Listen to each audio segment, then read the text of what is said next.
Welcome to the second part of my deep dive for Fisker, covering the journey from 2016 till 2024. This will be a deep dive video, and to make it as factually accurate as possible, I conducted interviews with industry specialists, Fisker Ocean owners, test drove the car, did an extensive research, and drew insights from my experience in the automotive sector. By watching this video, you will gain a clear understanding of Fisker's vision and strategy. I've carefully covered major events highlighting both the positive aspects, the challenges, and the critical errors that eventually led to the downfall of Fisker. I'll also briefly discuss the MKBHD review, explaining that it wasn't the sole factor in Fisker's downfall. The signs were already there. If you haven't watched the first part of the series, linked above, I highly recommend you to do it. In the first part, I've covered the startup failure rates, the background and credentials of Fisker during his 35 years experience in the automotive sector, and explain why his first venture with Fisker Karma, a luxury plug-in hybrid electric vehicle, did not make it, and build the bridge for the topics we are going to discuss in this video. Stay tuned, and if you find this video insightful, please support me by liking and sharing the video and subscribing to my channel. In 2016, Henrik Fisker made a comeback, learning from his past mistakes and setting the sights on the next big thing, electric vehicles. He envisioned two models, a luxury car to compete with the Model S and an affordable one to rival the Model 3, both targeting a 400-mile range with a state-of-art batteries. Initially, Fisker planned in-house manufacturing by acquiring a plant. The luxury car, later known as Emotion, was priced at $129,000 with a production plan for 2019. For a state-of-art battery, Fisker partnered with Nanotech to develop graphene-enhanced supercapacitors combined with the traditional lithium-ion batteries for better storage and faster charge times. However, as it became evident that this technology wasn't mature yet, he shifted his focus to solid-state batteries in 2017. After working a couple of years on it, he realized that it was far away from replacing the conventional lithium-ion batteries, and by 2021,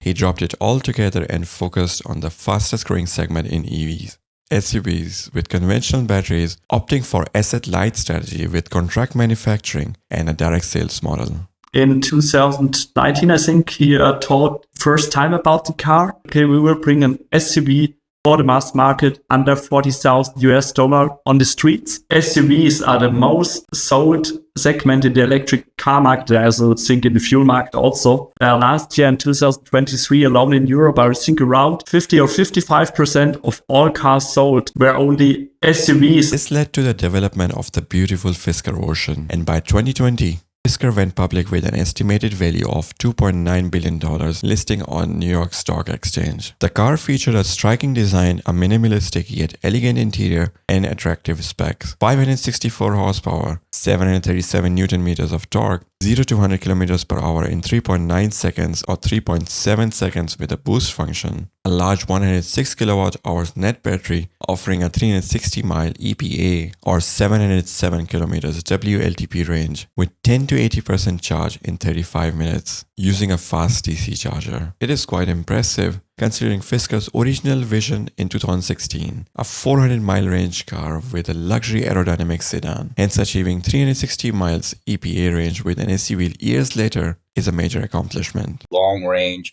which has proven to be pretty good, right? If you know how to drive the car, it pretty much holds accurate to its range. From a build quality perspective and from a design and fit and finish and feel, they met or in some cases exceeded my expectations. Passengers, even those in the rear seats, enjoy a comfortable ride, earning praise from enthusiasts and critics alike. So I've taken the car on trips that are over 200 miles and it drives great and it's comfortable and I've got no issues. I like that the interior is actually quite roomy. Passengers in the back also feel comfortable. This is the best backseat experience of any of the EVs that it's competitive with. Initially, Volkswagen MEB platform was the preferred choice, but Fisker later turned to Magna, the world's largest contract manufacturer of automobiles. Magna boasts an impressive yearly capacity of 200,000 cars and has produced a staggering 3.7 million cars, including 500,000 Mercedes G-Class models since 1979. Magna's reliability made people more willing to take a risk with Fisker. Part of the reason why I felt so confident in taking this risk was the fact that Magna was behind the building of the cars themselves. I've owned a few Magna cars over the years. In total, Fisker received up to 65,000 pre-orders, and with slight delays, the car was produced by the end of 2022. However, a critical challenge emerged. The software wasn't ready yet. Faced with a dilemma, Fisker had to choose between delaying production or proceeding and fixing it with the software updates later. The decision was made to roll out the cars without the promised features, which wouldn't be available until 2024. Notably, lane keep assistant, blind spot monitoring, and automatic high beams were among the delayed features. By early 2023, lane centering and traffic jam assist would be added, while the power bank package for vehicle-to-vehicle and vehicle-to-home charging was planned to roll out by 2024. Fisker remained confident that the Ocean's key unique features, such as the solar roof and California mode, and the longest range in its class, would compensate for the missing software features which were to be updated later. Honestly, at first I thought California mode was a useless feature, but I was wrong. The ability to open the sunroof, all side windows, and the rear glass brings the experience as close as possible to a cabriolet, which has a huge appeal to customers. The thing that really bought me about the car is California mode. Furthermore, Fisker established key strategic partnerships in Europe, for example with Allego, which benefits the customer with 1 year of free fast charging. The Fisker Ocean I drove covered already 26,000 kilometers within an year. Approximately 6,000 kilowatt hours were consumed, and 75% of the charging was taking place at Allego sites. This translates into at least 3,000 euros worth of free charging. By 2023, Fisker announced 3 new models: the PEAR, Alaska, and RONIN, with PEAR and Alaska to be produced in 2025. Fisker aimed to sell nearly 42,000 Oceans by 2023. With the affordable PEAR price below $30,000, Fisker planned to sell 1 million cars every year of PEAR by 2027. The PEAR, this is going to be for sure a bestseller, and one day I want to get to 1 million a year in this. Of course, not just produced in one factory, in several factories. Adding the medium-sized pickup truck Alaska to the lineup, he aimed to penetrate the markets in US, Europe, China, and India. After gaining experience, he wanted to move away from the contract manufacturing and build up his own factory. However, due to poor planning, logistical, and operational hurdles, coupled with the rising interest rates, Fisker had to repeatedly cut down forecasts from 42,000 all the way to only 13,000 by end of 2023. According to the reports from Raymond James, one of the largest and most respected independent financial services firm, they estimated positive EBITDA by 2025, contingent on the success of PEAR and Alaska projects, along with Fisker Ocean reaching 40,000 cars by 2024. However, a subsequent report in Q1 2024 removed PEAR and Alaska from the equation. Instead, they guesstimated if the Ocean could achieve 60,000 cars per year within 3 years, positive EBITDA would be possible in 2026. Unfortunately, Fisker's situation has worsened in Q2 2024. With a total production of 11,193 Oceans, approximately 6,400 were sold, leaving 4,793 units in the inventory. Fisker now faces a critical challenge: selling out the existing stock. As a result, drastic price reductions up to 40% have been implemented for the cars existing, and due to this drastic shortfall, their stock has plummeted and basically became a penny stock. In an attempt to save the business, Fisker decided to move from direct sales to a dealership model, planning to onboard up to 100 dealers in the US and Europe to generate an influx of money. Unfortunately, it seems like Fisker Inc. is going to go out of business and awaiting a potential takeover from a major player. Despite well-priced and innovative designs, Fisker faced numerous challenges and made critical errors, leading to its downfall. Let's examine the details, challenges, and problems. First being finalizing the strategy. In a dynamic automotive market, startups must strike a balance between fixed strategy and adaptability. From 2016 till 2019, Fisker initially aimed to manufacture the cars in-house, a daunting task involving investments and supply chain management, which Elon Musk described as a production hell. We're actually out looking for a factory. We're looking at existing buildings. We're talking to 8 different states about it. And the manufacturing is somewhere between 100 and 1,000 times harder than making a prototype. I really cannot emphasize enough how hard production is relative to design. However, by 2020, Fisker made a strategic move. Fisker made many things right. They knew they don't want to produce the cars itself, so they go to a specialty producer like Magna. This strategy shift allowed Fisker to focus on designs and operations while leveraging Magna's manufacturing expertise. While some might argue that the deal with Volkswagen for MEB platform fell through, it's important to note major OEMs impose rigid contractual terms, making direct collaboration very challenging. For example, the Volkswagen-Renault deal to produce cheaper EVs at $20,000 also collapsed. Fisker's recent move to move away from exclusive direct sales to dealership model is a strategic decision, but it comes at a cost. According to Raymond James and Associates, under the direct sales model, the estimated gross margin without depreciation and amortization of Fisker to reach a maximum of 18% at the peak of Ocean sales, that is 60,000 cars per year in 2026. But transitioning to dealership model means sacrificing some of the profitable service business and giving out special prices for dealers.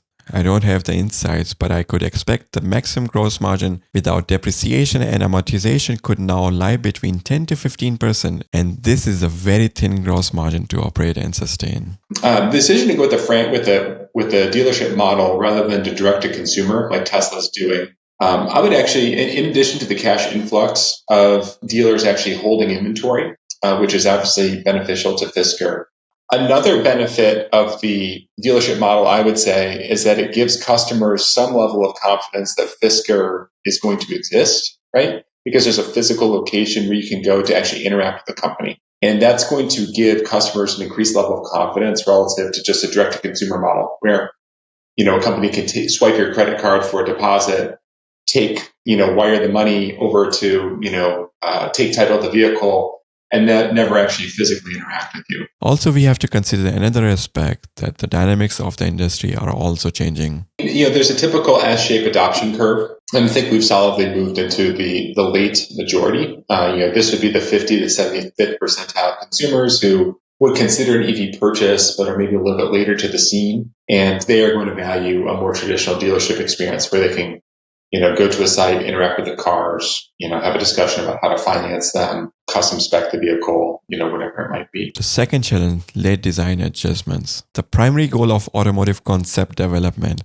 is to create a cost-efficient, customer-centric, and competitive full vehicle concept. During this process, multiple vehicle variants are meticulously designed, considering geometric and functional aspects, with an economic and regulatory constraints. In Fisker's first attempt with Karma, the design was not finalized until the very last stages, leading to extraordinary high cost and poor quality control. In their second attempt, partnering with Magna, they plan to use the EV platform jointly created by Bike and Magna. This seemed promising on paper, but later realized that significant modifications were required to comply with the US and European regulations. This disrupted their development timeline. Fisker struggled with these new unforeseen challenges while managing day-to-day operations, a formidable task for any startup. Consequently, Fisker faced delays in design adjustments, component-level testing, and homologation, ultimately forcing them to release vehicles with incomplete software and ADAS features to meet production targets. The next big challenge was downturn in e-mobility and external factors. The period and circumstances under which Fisker had to develop and ramp up the production of Fisker Ocean were extremely challenging. I think Fisker could have done all things on the right side, but also could have other problems because Tesla was pushing too hard. BYD is coming from China and so on. In 2020, the automotive sector grappled with the pandemic-related shutdowns. By 2021, raw material prices soared to unprecedented levels. In 2022, semiconductor shortages led to staggering lead times of cars up to 14 months. Global conflicts worsened inflation, prompting interest rate hikes in 2023. These economic shifts discouraged new car ownerships and financing. The same year, Tesla, the largest and most profitable EV manufacturer, decided to drop the prices by up to 20% as the demand was decreasing, but they could take the hit without significant damage, but other OEMs couldn't compete with them. Furthermore, consolidation is underway, extending beyond OEMs, charging infrastructure manufacturers, and system integrators. Don't think we will see in the next 5 years the same brands like we see now. Lordstown, Proterra, Volta Trucks, and Tritium bankruptcies, along with Tesla's supercharger team downsizing. And difficult situation of Lucid and Rivian point out this trend. Remarkably, the same things were happening a century ago. Back then, 253 manufacturers produced 65,000 cars. However, 3 decades later, only 44 remained, producing 4.5 million cars, and this consolidation is still happening in the automotive sector today. Overambitious or lying? Fisker faces a common challenge: overcommitment. The question is, did he genuinely believe his ambitious promises, or was it borderline vaporware? I think he was at the technical and design stage of the car. It was very early. It was on the prototype series. And I think he made best guesses based on the information he had to this time. But if you go in series with the car, you have to do your other tests. You have to do homologation and so on, where a different set of tests were made on these street cars, on these series cars. And therefore, on any OEM, there are changes. I don't think they communicate them so openly like Henrik Fisker did, but I understand both sides because the customer wants to know some facts about cars which are coming, and he has to make up a story or has to tell a story to sell his product. Interestingly, Fisker is not alone in this struggle. In my experience, every OEM tries to gain an edge by advertising higher numbers, even if they are unachievable under real-life conditions. Tesla loses 4 out of the 6 drag races in the 8th mile. Tesla loses 6 out of the 6 drag races in the quarter mile. And if you compare the best Porsche run versus the best Tesla run, Tesla loses in both the 8th and in the quarter mile. This is not something unique to this electric F-150. I think plenty of vehicles out there, whether they're gas, diesel, whatever, tons of vehicles out there could have done this experiment because it was done on a railroad track with steel wheels on a steel rail, and that enables you to have this really low force that you're able to pull that mass with. So I and many other very optimistic people have been waiting for the new Tesla Roadster to be the first reasonable two-door electric sports car ever since it was unveiled 5 years ago in 2017. And then 2020 came and went, and it was a bit of a weird year, so then 2021 happened. Still nothing. Now it's 2022. This car is probably not coming out till 2024 at least. Now let's discuss the critical errors. And right away I have to start with family involvement in toxic work environment. The decision to involve family members in the business proved detrimental. Despite their lack of experience in the automotive sector, family members were placed in key roles. A comparison between Gita Fisker and the CFO of major automotive companies like Volkswagen, Daimler, and Porsche reveals a mismatch. Multiple accounts indicate that Gita fostered an atmosphere of fear and intimidation. This demoralized the workforce, leading to high employee turnover. Additionally, the management team lacked trust in their employees and failed to encourage open dialogue. Critical car issues were downplayed and the production issues remained unaddressed. Supplier selection followed a flawed pattern, with Gita favoring the fastest and cheapest suppliers despite objections from other executives. The next critical error was poor operations, accounting, and service. While Magna built the car, Fisker faced significant challenges related to operations, account management, financial management, and services. One of the really amazing things that the Fisker team did was, because my car was supposed to be delivered in time for my wedding, which was last August, and they missed that delivery window. Henrik sent one of the executives from Fisker up to our wedding with a car, so that we would have one to be able to drive folks around for that weekend. So that was just a sign of what they were trying to do as an organization in terms of really building a consumer base that was attached to the brand and invested in it. Robust operations were necessary, and having control over every step, including port clearance, was very crucial. However, the execution fell drastically short. Cars arriving at the port experienced significant delays due to paperwork issues, including incorrect temporary DMV plates. Some customers waited 3 months for their cars after port arrival, even after constantly following up, as the representatives kept changing and documents were also misplaced. Fisker couldn't keep track of invoicing the customers, and nearly $16 million went missing. Given this was a new car, delay in features and frequent customer calls in the first year were to be expected. Initially, the service department provided excellent support for early deliveries, benefiting from a smaller customer base. However, as more cars hit the road, issues surfaced. The service team lacked proper structure and dedicated resources. Gita aimed to handle the customer requests digitally. for example via chatbot. Although it's not a bad idea, unfortunately the chatbots struggle to understand even basic queries, leading to customers' frustration. To compensate for this error, Prelude system was onboarded in October 2023 to assist with service cases, but effective service requires extensive preparation, including training and certifications, and 3 months later in January 2024 they were let go. Another common complaint from the customer was that the car was being delivered without explanation to end customers, considering many of them were getting as a second car, and for few of them it was the first experience to shift from internal combustion car to electric vehicle. With operating instructions, listing down known issues and the ways to work with it, as well as provisionary rollout timeline of the features missing would have been very practical. The next is Ambtion versus Realism. To develop 4 models simultaneously without delivering a fully functional product first was a significant miscalculation, and this led to diluted focus and resource misallocation. Another error, simultaneously launching the Ocean in USA and Europe with plans in place for China and India, posed logistical challenges, especially given stringent homologation requirements. The primary focus should have been perfecting the Ocean, starting with one region and expanding into multiple markets in stages, as successfully managing logistics for just one region is a formidable task. Fisker announced that both PEAR and Alaska models would go into production by 2025. While production of Alaska might be feasible by 2026 as it is based on Magna's platform, I cannot imagine PEAR before 2027. Foxconn, a highly qualified manufacturer of iPhones, was tasked with producing PEAR,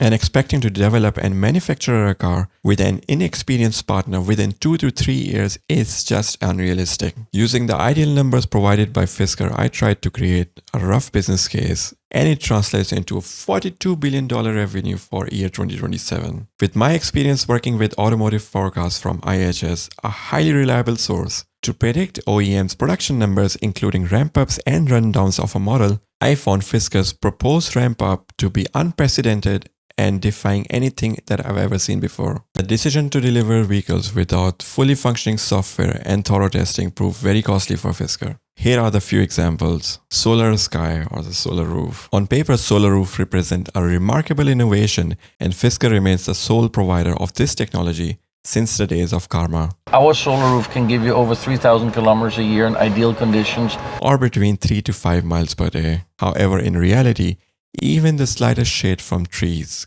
clouds, and buildings causes the production to plummet to almost 0%. Based on conversation and reviews, I estimate under real-world conditions, one might achieve around 450 miles per year, that is 70% less than ideal conditions, and it translates into a modest benefit of approximately $44 per year. Unfortunately, negative headlines resulting from the software issues, coupled with the failure to match the promised range, have cast Fisker in a very bad light, hence pursuing solar roof seems to be more of a distraction than a worthwhile investment. Software and engineering issues. As the automotive industry is transitioning towards technology-driven solutions, it is not uncommon for hardware to be ready while software is lagging behind. Fisker faced this very issue and they weren't alone. VW, Porsche, with the Carriot software, they had to postpone their Q6 e-tron and also the Porsche Macan for more than a year because of the software problems. Unfortunately, Fisker did not have the luxury of delaying production. I still cannot understand Fisker's decision not to include Apple CarPlay and Android Auto. Simple features that enhance user-friendliness and gives you more time and resources to focus your efforts on the features where the software was lagging behind. Among engineering errors, two stand out very prominently, and both are directly related to software. First, instead of traditional 2 key fobs, customer received only one. The reason? Fisker aimed to use an app as a key, but it has been delayed and the key fob batteries drained within 4 to 8 weeks, posing a major inconvenience. However, the one that absolutely hurts the most is the phantom drain due to 12-volt battery, which is unacceptable for any EV driver. Gladly for some customers, this issue has been resolved with battery change and software 2.0, while others have seen improvement with software 2.0 but still grapple with the issue. So let's say when I stop, the car has it's like at 75%. When I come in the next morning and I start it up again and I get ready to go, it'll probably be more like 71 or 70%.